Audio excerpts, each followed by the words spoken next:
Eh bien salut tout le monde, c'est Flo, j'espère que vous avez la forme. Alors aujourd'hui on se retrouve pour une configuration PC Gamer pour un budget d'en dessous 800 €. Vous allez voir qu'on peut économiser un petit peu de prix pour arriver à 750 € et on peut augmenter pour arriver plutôt un PC à 900 €. Donc ça se passe cette semaine sur le site hardware.fr parce que c'est là que j'ai trouvé le moins cher. Mais libre à vous d'aller checker un petit peu partout. D'ailleurs vous allez voir que le processeur ici, il sera un petit peu moins cher chez Amazon. Donc comme vous voyez pour moins de 800 €, nous avons une configuration qui sera vraiment très puissante. Donc ici on tape sur du 1080p à plus de 60 fps. En qualité élevée, donc un très bon PC. Donc pour le budget, moi c'est un budget idéal pour moi. Pour 800 €, c'est le budget bon à tout faire. Donc on commence avec le processeur, le très bon Core i5 8400 qu'on n'a pas trop présenté jusqu'à présent, mais voilà pourquoi, parce que les cartes mères sont moins chères maintenant. De base nous avions que le chipset Z370 qui était sorti, qui permettait un overclocking, mais on s'en fout. Pour ce type de processeur on veut pas overclocker. Par contre si vous plus tard vous comptez prendre un processeur qui permet l'overclocking, par exemple le Core i7 8700K, prenez une carte mère Z370. Donc celui-ci, le Core i5 8400, qui est vraiment très bien. C'est un 6 cœurs, 6 threads, donc il n'est pas hyper threadé. Il peut avoir une fréquence en boost jusqu'à 4 GHz, donc très bien. En jeu, il se débrouille aussi bien qu'un Core i7 7700K à sa fréquence d'origine, donc c'est vraiment excellent. Alors sur les cartes mères, je pars sur le chipset B360M, donc une carte mère micro ATX. Alors je vous montre, contrairement à la semaine dernière, nous avions une carte mère encore moins chère, la H310, qui elle n'avait que 2 slots de RAM. Ici on en a 4, donc ça c'est vraiment cool. Autrement, elle n'a rien d'exceptionnel. Vous voyez, le look est un peu banal. Il y a bien une carte son, comme à chaque fois on me le demande, mais la carte son c'est intégré à la carte mère ici. On le voit très bien dans cette zone ici, c'est la carte son, tous les condensateurs qu'on voit sur le côté avec la petite puce, c'est isolé. Donc voilà, là tout ce qu'il faut, 4 slots de RAM comme je vous ai dit. Les étages d'alimentation, il y en a 6, mais ça on s'en fout un petit peu. Très bien construit, Gigabyte est parmi les moins chers. Donc 75 € pour ce type de carte mère. J'ai vu sur Amazon, il n'y a pas encore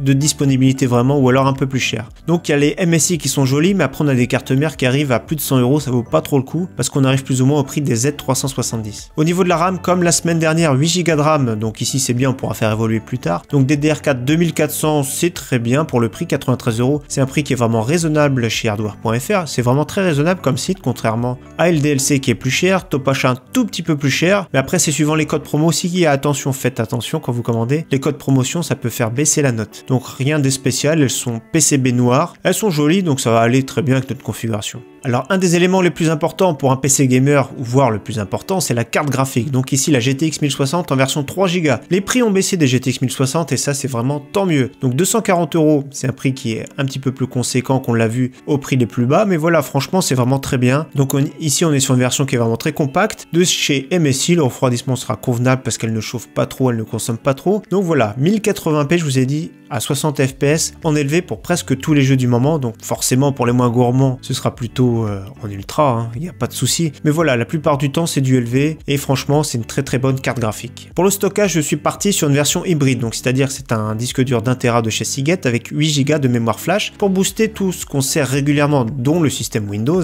Les programmes qu'on va se servir régulièrement, c'est comme si c'était 8 Go de cache. Donc franchement c'est vraiment très bien, c'est un disque dur qui est vraiment très performant. Si vous voulez faire des économies, prenez un disque dur standard pour commencer et vous allez voir que plus tard on pourra mettre un SSD. Donc pour 45 €, on arrive à avoir un disque dur d'1 Tera classique et pour environ 60 € nous avons une version 2 Tera. Pour le boîtier ici, je choisis un très bon boîtier, le Masterbox Lite 5 de chez Cooler Master. Donc il y a un seul ventilateur d'origine, mais il y a quand même des possibilités plus tard de rajouter des ventilateurs de 12 cm en façade. Donc c'est pas cette version là, attention, on pourra en mettre 3 en façade et sur le dessus également aussi un système water cooling jusqu'à 240 mm. Donc franchement c'est un boîtier qui a beaucoup de possibilités. Donc toujours pareil, si vous voulez faire des économies, on arrive à trouver des boîtiers dans les 30 €. Peut valoir le coup si vous n'avez pas forcément le budget de suite. Donc là-dessus on peut faire des économies. Les inserts peuvent être en 3 couleurs différentes, comme on voit au-dessus et en dessous. Donc ça peut être rouge, noir ou blanc, suivant comment vous voulez accorder avec le reste de votre configuration. Pour l'alimentation, je suis parti sur une bonne base, donc une 80 plus bronze, la Master Watt 550. Donc une très bonne alimentation qui est semi-passive, semi-modulaire. Donc c'est un très bon milieu de gamme, 65 €. Donc je choisis du 550 watts pour plus tard faire évoluer notre configuration. Si vous êtes vraiment juste, j'avais présenté la FSP 420 watts qui est vraiment très bien aussi pour 35 €.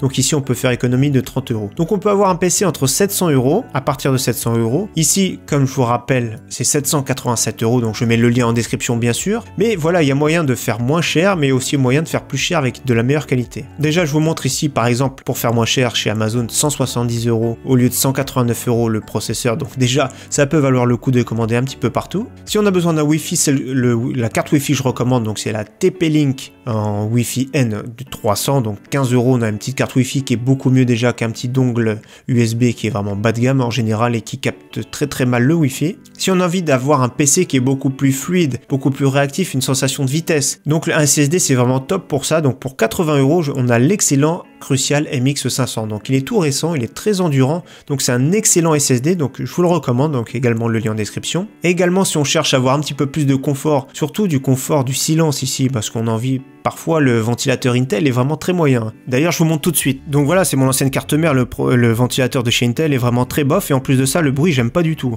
Le bruit est vraiment très moyen et même un petit peu agaçant. Donc c'est pour ça peut être bien de rajouter un petit ventilateur. Donc le Be Quiet Pure Rock est vraiment très bien. Donc il y a une version 92 mm qui apporte pas trop grand chose par rapport au ventilateur d'origine, hormis un bruit plus agréable, mais la version 120 est vraiment très correcte. Donc je vous conseille plutôt d'acheter directement une 120. Si plus tard vous pourrez le garder plus tard, parce qu'il peut être très bien aussi pour un léger overclocking. Et en plus de ça, il est très silencieux, Be Quiet, qui est du matos vraiment très silencieux. Et bien sûr, il faudra aussi rajouter un Windows. Donc les clés d'activation, ici une licence pour 13,24 € sur le site SCD Case. Donc j'ai déjà commandé dessus, c'est pour ça que je vous le recommande. Chez Amazon, il y a beaucoup de revendeurs. C'était un peu plus compliqué parce qu'il y en a qui achetaient des clés qui étaient déjà utilisées. Ici, pour moi, c'est un site de confiance. Donc après, c'est vous qui voyez, mais je mets également le lien en description. Voilà, j'espère que cette configuration vous plaît. Donc c'est pas facile à faire plaisir à tout le monde. Très prochainement, on va voir les nouveaux processeurs de chez AMD, donc les séries 2000, les 2600X et 2700X. On va pouvoir faire des configs avec. Il sort vraiment très bientôt, je crois que c'est le 19, donc demain. Donc ça va être vraiment cool.